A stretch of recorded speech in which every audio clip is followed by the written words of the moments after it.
Grabe pagkalakas ng ulan ngayong hapon. Ayan.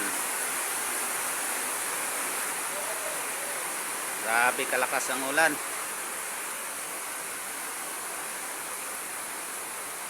Ayan po. Ayan, balunggay. Ayan. Kaya dito kami ngayon sa loob.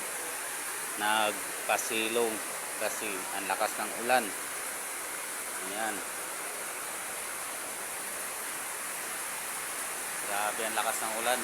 Oh. Hindi biro ang ulan.